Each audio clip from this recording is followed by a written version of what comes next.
All right, guys, so the busy keynote day has started, and we're putting this video up while we're probably currently watching the Apple keynote that's happening today as well.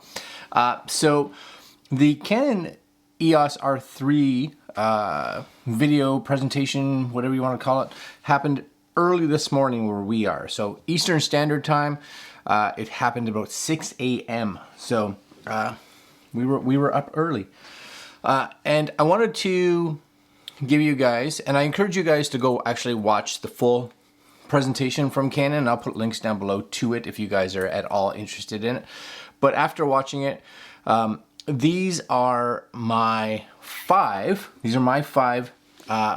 favorite features, I guess, of the R3. And again, this isn't a camera that for myself I would love to have, but price-wise, probably not.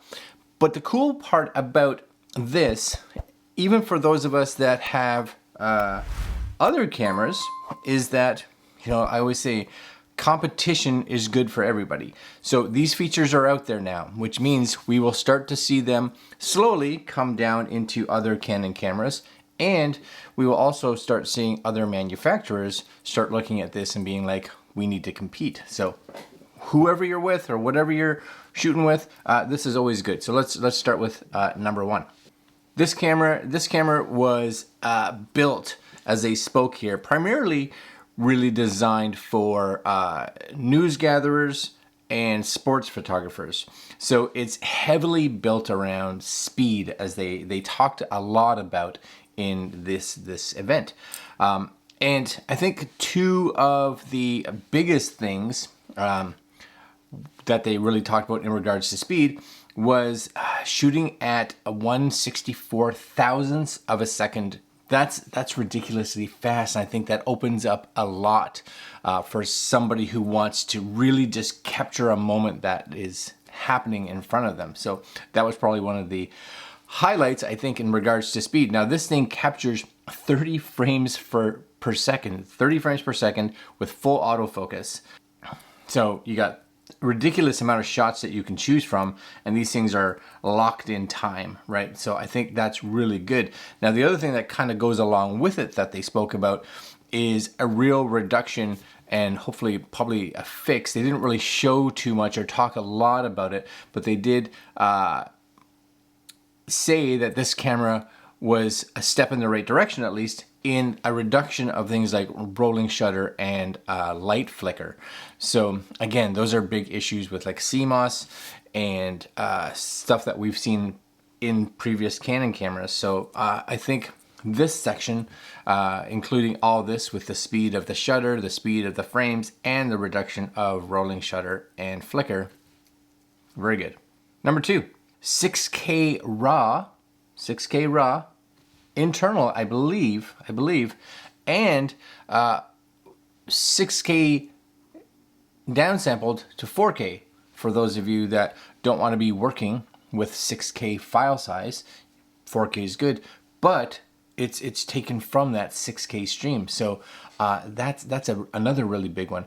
I think they learned, and they didn't talk about time frames or heat issues or anything like that with 6K, but I'm sure they learned a lot in regards to some of the negative reactions that happened with the R5 in regards to their 8K, and maybe they're like, yeah, maybe 8K is just not ready yet.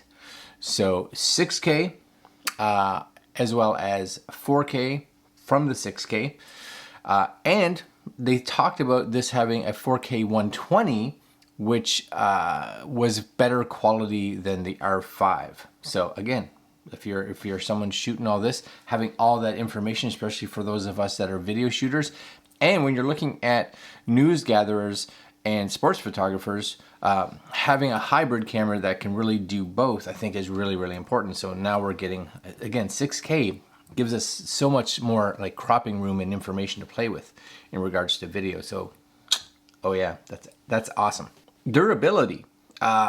So the big thing that they also talked about here was, especially again with news shooters and sports photographers, environmental concerns are always part of it. And a lot of the higher end Canon cameras, for one, have weatherproofing, and it's probably some of the best weatherproofing out there, because the last thing you want is to be concerned with your camera failing because it's raining outside or it's dusty, etc., etc. They really talked about how this was taking information or feedback from 1D Mark whatever, 1D series shooters, and kind of making this camera. So it's got a lot of the build quality of the 1D series, as well as all the functionality of the mirrorless. So a lot of the abilities that you get from a mirrorless, but with that construction of the 1D series. And they were talking about the 1D Mark III, I believe it is. I can't remember. I don't shoot the 1D series. That it's even uses the same batteries as that camera, because they wanted to make sure that all that investment of those batteries that you've purchased in the past don't go to waste, because, well, again, it's not a cheap piece of gear, right? So those batteries, which are excellent, long shooting times, you can just kind of move them over. So I like the fact that they built on the 1D series and kind of just changed it into the mirrorless, so that you can kind of keep in that, or keep some of the gear that you've had, especially batteries, and you get that durability and construction of the 1D series in this new R3. So that's also really cool. This may be a little tiny one for some people, but it's a huge one for the rest of us, and I hope that this is something that in firmware they can fire out to the other cameras, be it the R, the R3, the R6, the R5. Well, the R3 has it, of course. And that's, they've finally gotten rid of that 30-minute time limit for video. And as far as I know, that 30-minute time limitation was something, there was some legal thing in Europe that made it so that it had to be implemented for them to get around some kind of something, I don't even know. But there was no need for it anymore. So the R3, the first camera that has it, it's gone. And they even said that the limit now, and again, they didn't talk about what resolution this was in, but they were like, if you had a card that was capable of recording 6 hours, you could record 6 hours straight. So if that's the fact, we could even see this camera finally, if it can do it in 6K, this may be a camera that we finally see falling into the hands of like wedding photographers or videographers, because you know that time frame before was a real limitation of that camera. Not 30 minutes anymore. Like even my R6, 30 minutes, right? And you got to start and stop. Nope, it's gone. Shoot 6 hours, I guess. That's probably what actually one of the features that I hope firmware wise falls into the other Canon cameras.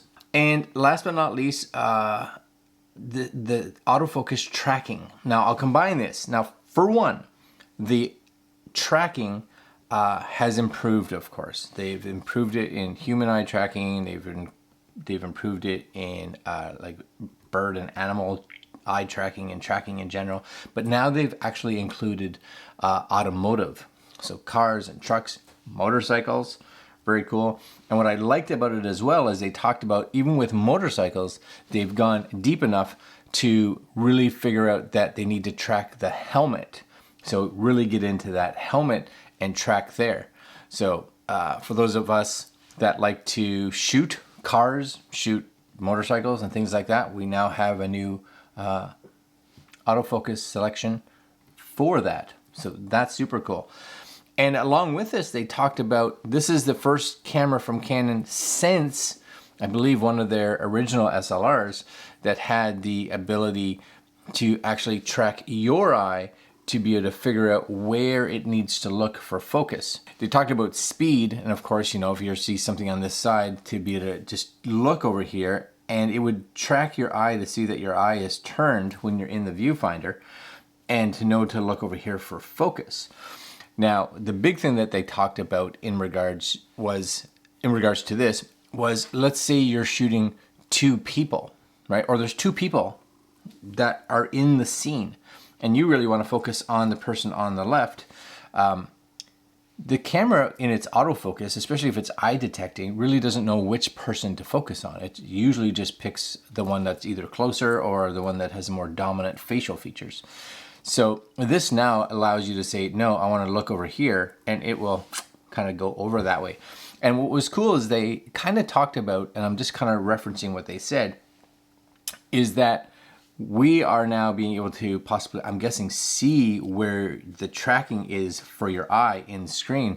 So you'll be able to really turn and watch that move to make sure that it's kind of doing what you want it to do. But really great if you have a bunch of people or a bunch of animals or a bunch of cars on the scene, to be able to look at which car or person that you want to focus on and help guide the camera's autofocus to the right area without having you use your hands. That's probably one of the biggest ones. And there you go, my friends. That's top 5. Now they had a whole bunch of other stuff in regards to the sensor, in regards to the build and the body, and all this other coolness and technical stuff. And again, if you are interested in that side of it, I will put a link down below so you guys can go watch the actual presentation from Canon. I encourage you to do that.